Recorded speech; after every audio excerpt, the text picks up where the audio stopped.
ভাগ্য পরিবর্তন করতে চাইলে তিনটি গোপন আমল কখনো ছাড়বেন না। এই তিনটি আমল মাস্ট বি আপনি করবেন। আল্লাহ পাক রব্বুল আলামিন আপনার ভাগ্যে ভালো কিছু দিবেন ইনশাআল্লাহ।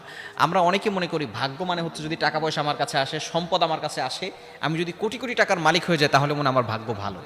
আবার অনেকে মনে করে যদি আমার কাছে টাকা পয়সা না থাকে, সম্পদ না থাকে, আমি যদি গরিব হই তাহলে মনে হয় আমার ভাগ্যটা খারাপ। বিষয়টা এমন নয়। সব সম্পদ কিন্তু রহমত নয়, সব সম্পদ রহমত নয়। যেই সম্পদ, যেই টাকা পয়সা আপনাকে মসজিদে নিতে পারে না, যেই টাকা পয়সা, যেই সম্পদ আপনাকে আল্লাহর দিকে ধাবিত করতে পারে না, সেই সম্পদ, সেই টাকা পয়সা কখনো রহমত নয়। সেই সম্পদ এবং টাকা পয়সা হচ্ছে গজব। ফেরাউনকে আল্লাহ তাআলা সম্পদ দিয়েছিল, নমরুদকে আল্লাহ তাআলা সম্পদ দিয়েছিল, কিন্তু এটা তাদের ভাগ্য ভালো, বিষয়টা এমন নয়। আমরা জানি ফেরাউন আল্লাহর সাথে গাদ্দারি করেছে, নমরুদ আল্লাহর সাথে নাফরমানি করেছে, এবং তারা নিজেদেরকে খোদা বলে দাবি করেছিল। আল্লাহ পাক রব্বুল আলামিন তাদেরকে দুনিয়াতেই ধ্বংস করে দিয়েছেন। এজন্য অবশ্যই আমাদেরকে এই বিষয়গুলো খেয়াল রাখতে হবে। টাকা পয়সাই যে ভাগ্য ভালো ভাগ্য খারাপ বিষয়টা এমন নয়। আপনার কাছে টাকা পয়সা নাই, দেখবেন অনেক মানুষের টাকা পয়সা নাই কিন্তু তার লাইফে হ্যাপি আছে, তার লাইফে খুব খুশি আছে, সুখে আছে, এটাকেই বলা হয় তার ভাগ্য ভালো।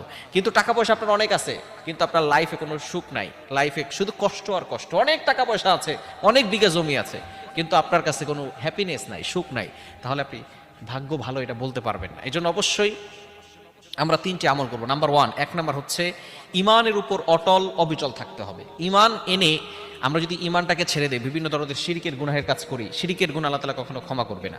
5 নম্বর পারার 5 নম্বর পৃষ্ঠার 4-5 নম্বর লাইন, সূরা নিসার 48 নম্বর আয়াতে আল্লাহ বলে দিয়েছেন, ইন্নাল্লাহা লা ইয়াগফিরু আন ইউশরাকা বিহি ওয়া ইয়াগফিরু মা দুনা যালিকা লিমান ইয়াশা। আল্লাহ তাআলা সব গুনাহ ক্ষমা করবেন কিন্তু শিরকের গুনাহ আল্লাহ তাআলা কখনো ক্ষমা করবেন না। এজন্য এক নাম্বার হচ্ছে ইমানের উপর অটল অবিচল থাকা।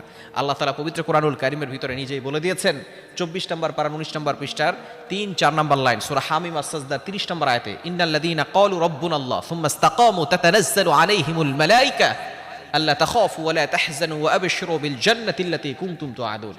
নিশ্চয় যারা ইমানের উপর অটল অবিচল থাকবে তাদের মৃত্যুর সময় কোনো ভয় থাকবে না। তাদের মৃত্যু হতে দেরি সাথে সাথে আল্লাহ তাআলা আবশিরু বিল জান্নাতি আল্লাতী কুনতুম তুআদুন, তাদেরকে জান্নাতের ব্যবস্থা করে দিবেন। সুতরাং যারা জান্নাতে যেতে পারবে তাদের ভাগ্যটাই হচ্ছে সবচেয়ে বেশি ভালো, ঠিক কি না? শুধু তাই নয়, ইমানের উপর অটল অবিচল থাকলে দুনিয়াতে আল্লাহ পাক রব্বুল আলামিন সুখ শান্তির ব্যবস্থা করবেন। নাম্বার 2, দ্বিতীয় নাম্বার হচ্ছে আল্লাহর আনুগত্য করা, আল্লাহর ইবাদত করা, সকল গুনাহের কাজকে ছেড়ে দিয়ে আল্লাহর আনুগত্য করা। আল্লাহ পাক রব্বুল আলামিন মানুষ এবং জিন জাতিকে একমাত্র আল্লাহর আনুগত্য করার জন্য এই দুনিয়াতে পাঠিয়েছেন। এবং 3 নাম্বার হচ্ছে দোয়া করা।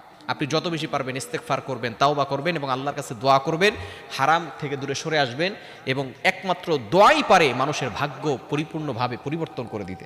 এজন্য অবশ্যই আমরা বেশি বেশি করে আল্লাহর কাছে দোয়া করব। এই 3টি আমল যদি করতে পারি আল্লাহ পাক রব্বুল আলামিন আমাদের ভাগ্যে খুব ভালো কিছু দিবেন, দুনিয়াতেও আল্লাহ তাআলা কল্যাণ দান করবেন, আখিরাতেও আল্লাহ তাআলা কল্যাণের ব্যবস্থা করে দিবেন।